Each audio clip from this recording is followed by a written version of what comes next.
Assalamualaikum warahmatullahi wabarakatuh. Halo sahabat TV10, apa kabar hari ini? Semoga selalu dalam lindungan Allah Subhanahu wa taala. Berjumpa dalam sharing hijrah. Nah, ini di luar dari kebiasaan, Max ada di sharing hijrah dan hari ini luar biasa juga di sesi kali ini di sharing hijrah kita kedatangan tamu, ada Mas Kurniawan, dan Mas Kurniawan ini adalah salah satu anggota dari teman-teman yang ada di Warung Murah 2000 dan juga aktif dalam berkegiatan sosial. Dan ini posisinya biasanya bertugas menggunakan ambulans untuk menolong umat ataupun masyarakat yang membutuhkannya. Semoga hari ini menjadi perjalanan cerita yang luar biasa, menggugah sahabat TV10 yang ada di rumah, memberikan kilas balik pelajaran ya Mas Kurniawan ya. Jadi apa yang nanti akan diceritakan Mas Kurniawan, ini sebentar. Ini Mas Kurniawan belum saya tanya, matanya sudah berkaca-kaca. Iya Mas ya, ini mohon maaf sekali hari ini menjadi suasana yang mungkin tidak biasanya karena masa lalu yang kemudian ditanyakan ulang dan hari ini menjadi sesuatu yang luar biasa karena sudah berhasil hijrah. Ini tentunya agak sedikit banyak menguras emosi ya sahabat TV10. Saya yang bertanya juga harus hati-hati nih. Afwan ini Mas Kurniawan. Kita mulai saja obrolan kita yang insya Allah dan semoga ini menginspirasi banyak teman-teman yang ada di luar sana. Mas Kurniawan silahkan, boleh perkenalan dulu, hari ini bagaimana, kemudian mulai perjalanan awal mula Mas Kurniawan dahulu pada saat zaman itu bagaimana dan seperti apa, silahkan Mas Kurniawan. Bismillahirrahmanirrahim. Assalamualaikum warahmatullahi wabarakatuh. Waalaikumsalam warahmatullahi wabarakatuh. Jadi perjalanan dulu tuh saya nginjak SMA Mas. Nginjak SMA itu sudah awal pertama kali gimana ya, masuk ke jalan yang tidak lurus. SMA waktu SMA. itu? Tahun berapa kalau boleh tahu? Itu kalau nggak salah saya tahun 97. Baik. Saya kelas 1 SMA di sekolah SMA di swasta di Solo. Begitu masuk sekolah itu mungkin juga ada istilahnya sikon dari teman-teman yang juga dengan latar lingkungan belakang. ya. Lingkungan dan latar belakang itu saya awal mula mengenal miras pada waktu SMA itu. Kelas 1. Ya, dulu sering bolos, sering nggak ikut pelajaran dengan memalsukan tanda tangan orang tua. Kalau sekarang kan pakai handphone, dulu masih nulis surat izin gitu, masih memalsukan orang tua. Kita bolos cuma untuk mabuk, ngerokok gitu. Nongkrong jelas gitu. Terus nginjak kelas 2 bukan sembuh tapi malah tambah jadi saya.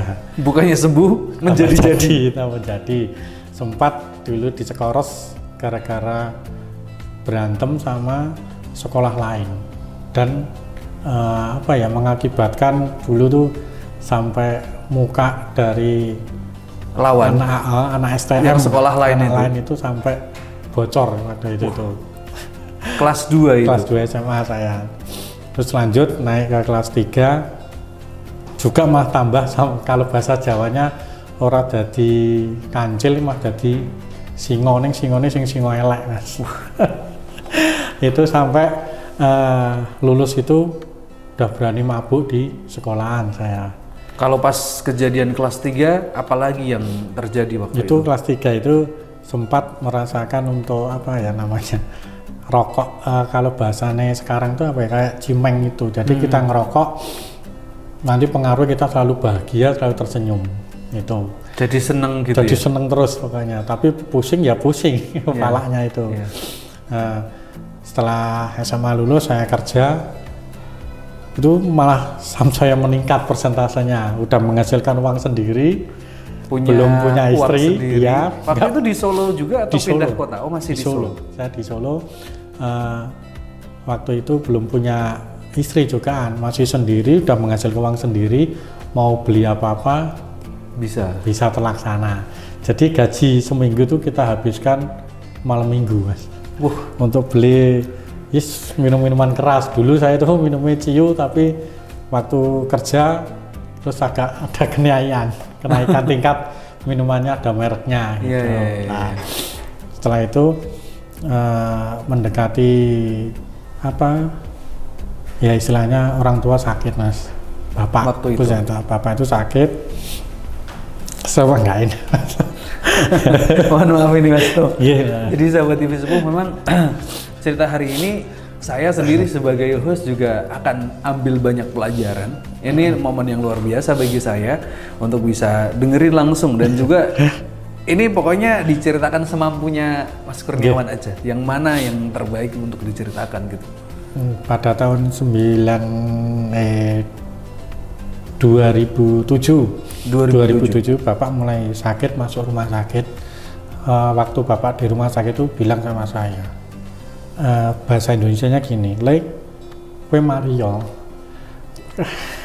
Kamu sembuh gitu ya? Ya, kamu sembuh dari semua apa namanya kemaksiatan dosa kayak gini.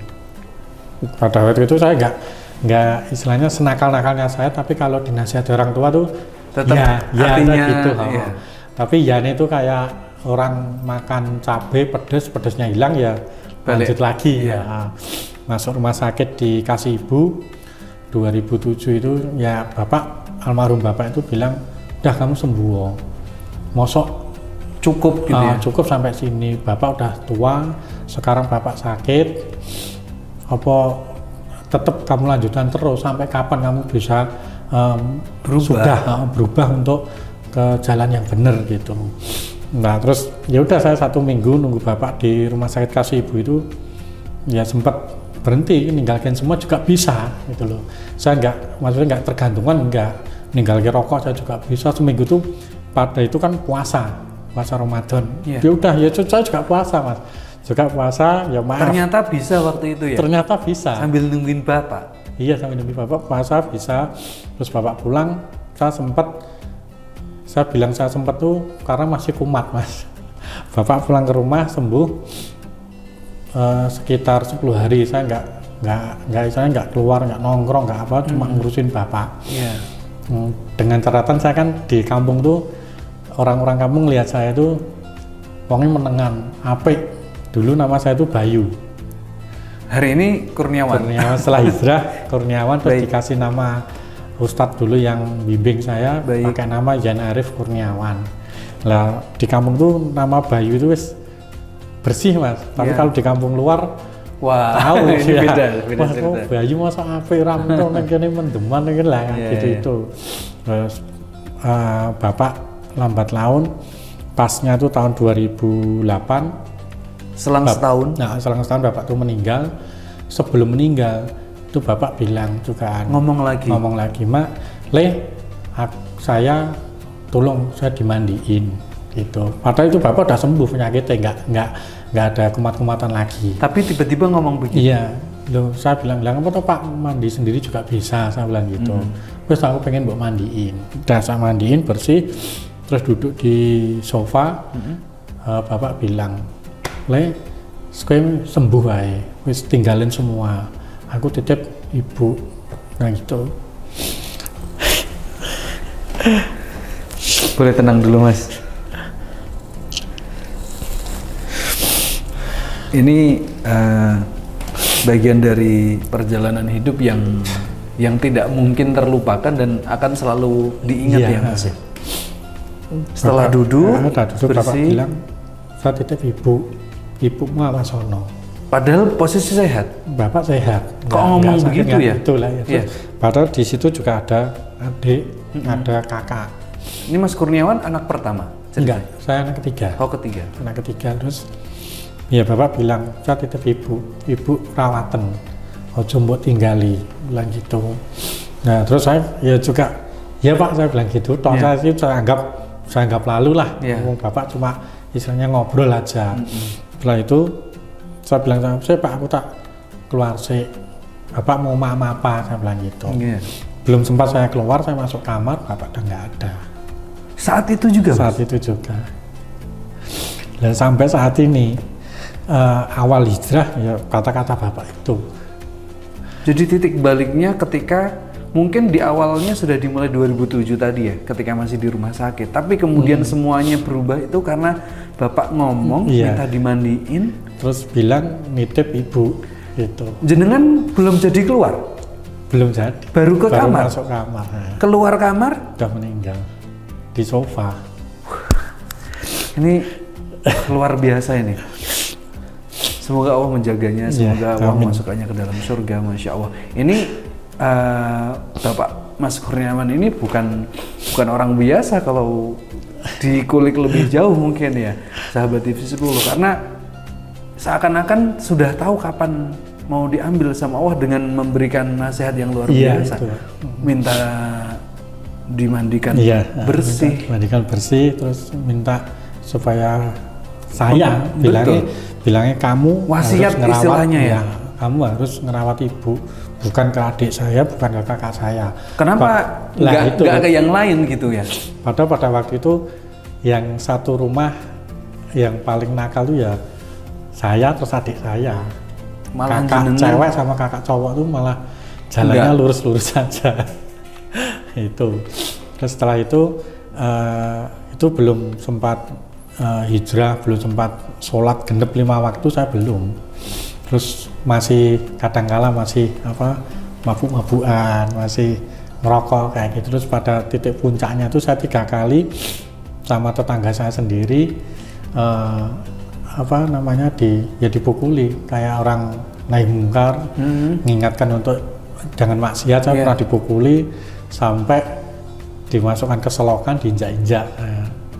Dan itu ya mungkin jalan hidayah mulai dari itu. Satu, saya ingat bapak itu. Yang kedua, kok saya nggak ada dendam sama orang yang injak-injak saya. Padahal dulu waktu mabuk aja saya dikata-katain, istilahnya kayak kata-kata jorok, miso itu saya langsung naik. Langsung sakit hati ya? Langsung sakit hati, kalau emosi? Iya, langsung emosi. Ini udah bukan tingkat kalau zaman sekarang itu bahasa gaulnya bukan tingkat ecek-ecek, tapi tingkat dewa emosinya. Tapi pada waktu saya dipukul, diinjak-injak masuk selokan itu gara-gara mabuk itu, saya nggak ada dendam. Padahal itu tetangga saya sendiri tahu orangnya. Kok nggak dendam gitu dendam ya perasaannya? Ini menarik ya sahabat TV10. Tentunya kita akan kembali lagi dan sesaat lagi kita akan ngobrol lebih jauh. Ini tadi beberapa perjalanan. Kalau mau diceritakan satu persatu, saya yakin ini luar biasa panjang. Perjalanan dari kelas 1 SMA sampai dengan dewasa, punya penghasilan sendiri dan dapat wasiat dari Bapak. Tapi setelah ini kita juga akan cerita, kita pengen Mas Kurniawan cerita tentang kemudian perjalanan setelah itu bagaimana dengan hari ini dan apa keajaiban-keajaiban yang Allah berikan dalam kehidupannya Mas Kurniawan. Sesaat lagi kita akan kembali lagi tetap di Sharing Hijrah di TV10.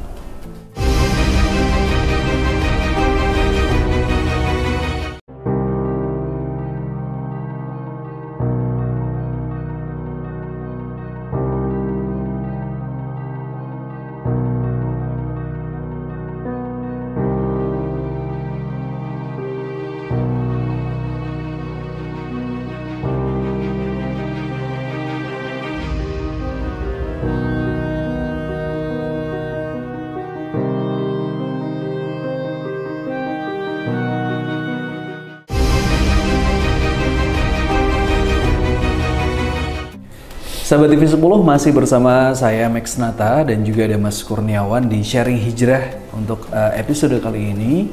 Tadi sudah kita dengarkan kisah beliau tentang bagaimana ketika muda punya lingkungan yang kurang baik dan akhirnya terjerumus dalam lingkaran kemaksiatan sampai berlanjut, dan tadi kita juga dengarkan bagaimana wasiat ayah ya, bapak kepada Mas Kurniawan sesaat, bukan beberapa hari sebelumnya.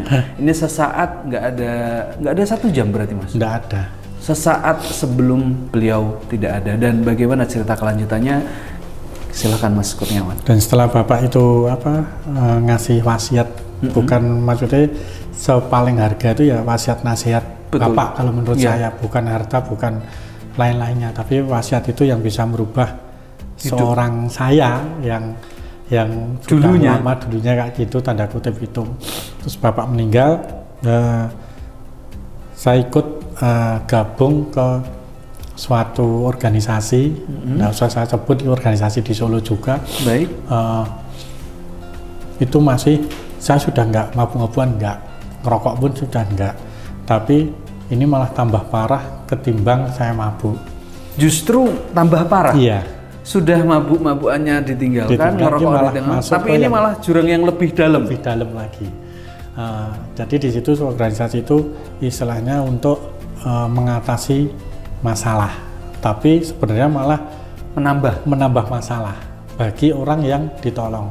Baik. Contohnya pernah saya istilahnya dikasih tugas lah sama amirnya situ. Yeah. Nah, itu untuk mengatasi orang yang terjerat dengan riba. Justru saya nggak nolong orang yang terjerat riba, tapi saya malah nolong orang yang rentenirnya. Oh begitu. Itu kan saya intinya ya hati nurani saya sebenarnya nolak.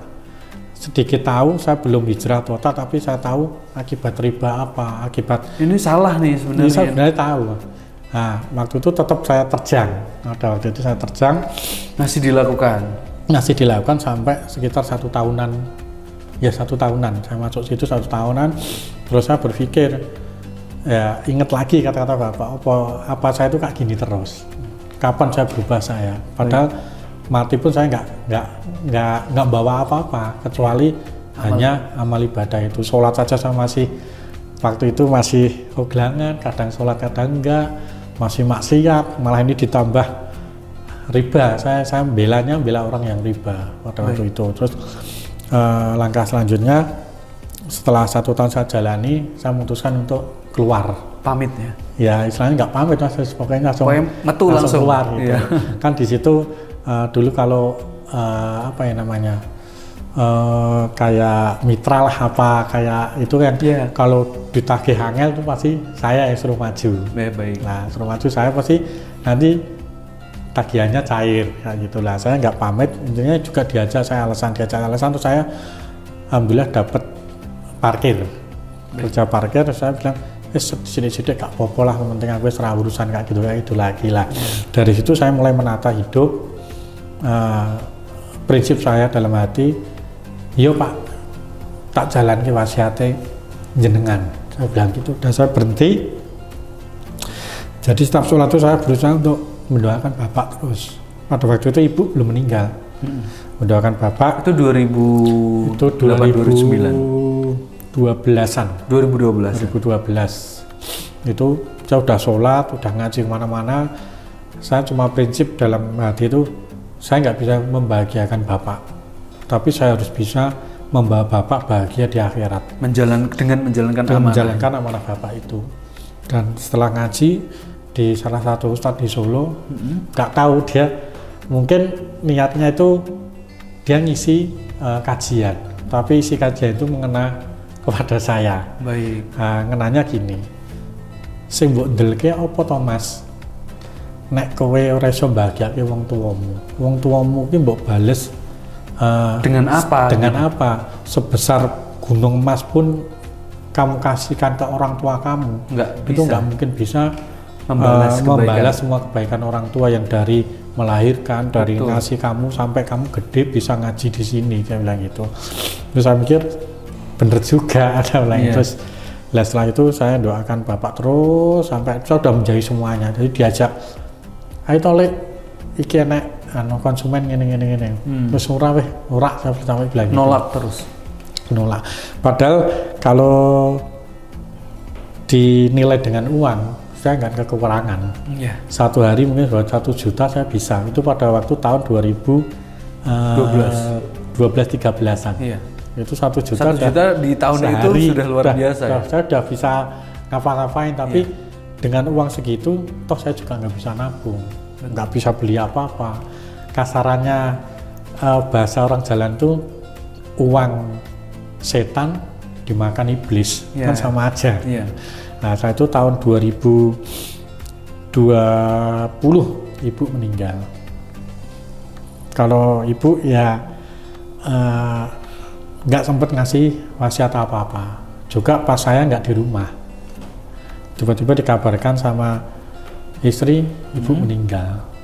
Dah, setelah itu ya Nah sampai saat ini saya masuk, pertama itu saya diajak teman pengajian masuk di Laskar Umat Islam Surakarta. Di Luis saya masuk ikut organisasi itu, banyak istilahnya itu banyak teman-teman hijrah juga masuk ke Luis. Ini ada yang ini saya kalau jadi tukar pengalaman gitu ya. Saya tukar pengalaman, tapi gimana ya Mas?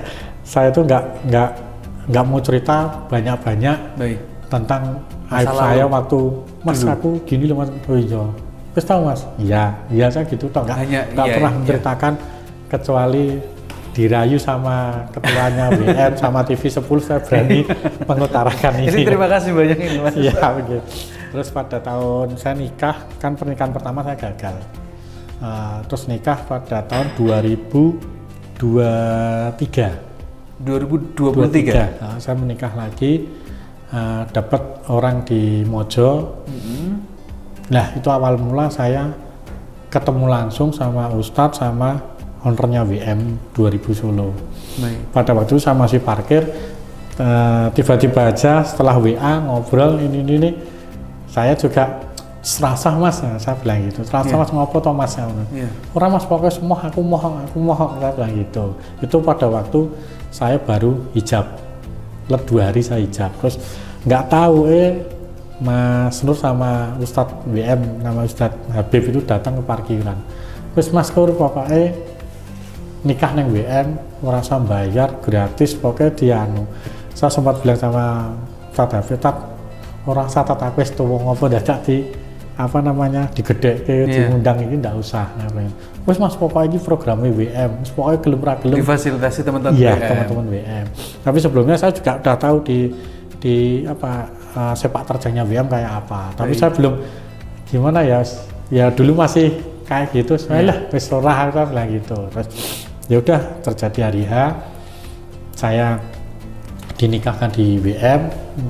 Yang sempat saya membuat terharu lagi kok, teman-teman yang belum kenal sama saya, teman-teman yang dulu berkubang dosa sama saya, tiba-tiba kok udah hijrah ketemu saya jadi tamu undangan lah istilahnya. Di WM itu. Jadi tambah kebungaan dalam hati ya Mas? Ya satu kebungaan, yang kedua ngopo aku tak ada hijrahku telat sampai ada rasa gelo Mas. Gelo.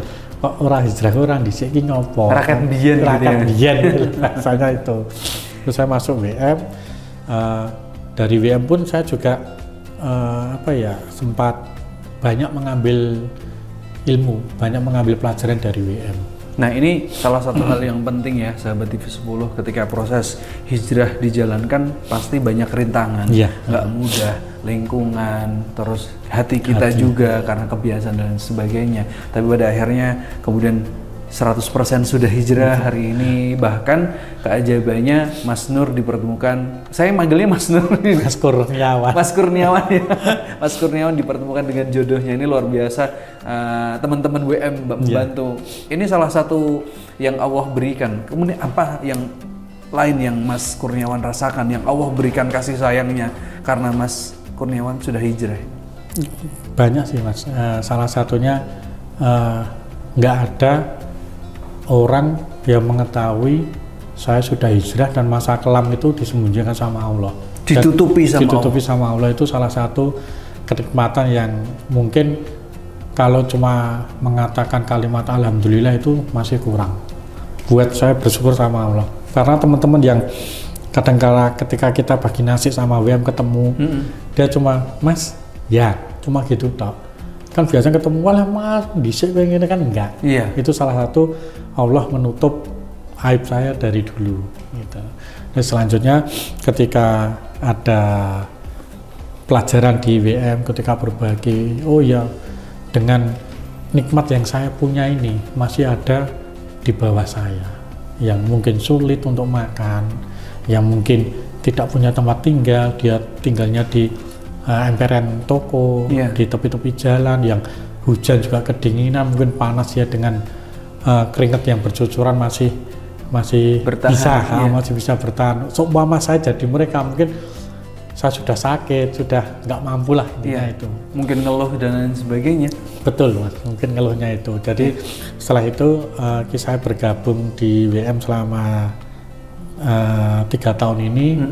Terus dari ownernya WM bilang, Mas, aku ameh gawe ambulan nih. Iya. Belum nyupiri orang. Ya Mas, rapopo Mas, saya bilang gitu. Terus sempat ngomong, jadi gaji pora Mas, saya bilang gitu. Sama lah urai Mas ngopo, tenan lho Mas, ora. Ya nek ora aku gelem nek digaji saya nggak mau. Saya bilang gitu. Jadi intinya aku di situ barang haram kakean iki nek digaji saya nggak mau. Saya bilang gitu. Wis Mas, wis pokoknya Mas ngopi ya Mas, tinggal nafkah keluarga harus rasa. Mesti Allah masih ngasih buktinya. Jalan yang lain. Iya, buktinya sampai sekarang. Niatnya Mas Kurniawan waktu itu ketika diamanai untuk pegang ambulan, jadi ambulan ini kan akan digunakan kapanpun kan, jadi setiap saat harus ready kan, nggak pagi, siang, malam, jam 3 pagi misalkan gitu harus siap dan nggak digaji. Apa yang terbesit di hati Mas Kurniawan? Aku ora gelem digaji gitu. Yang terbesitnya ya kita bisa mengambil pelajaran di setiap kita nolong korban ataupun yang membutuhkan ambulan. Contohnya ketika kita di luar, kita istilahnya bisa kemaki. Aku sehat koncoku. Ketika masuk rumah sakit, duit banyak, omah nang ngendi-ngendi. Ketika masuk rumah sakit, astagfirullah, sing lara ya akeh ya. Aku kok ngene iki Cik, istilahnya masih bersyukur. Iya, satu itu. Yang kedua, ketika kita nolong orang yang duafa, masuk rumah sakit dengan sakit yang lebih parah. Nah, itu saya kadang-kadang berpikir, alhamdulillah aku iso maem enak wis, saya bersyukur. Iya.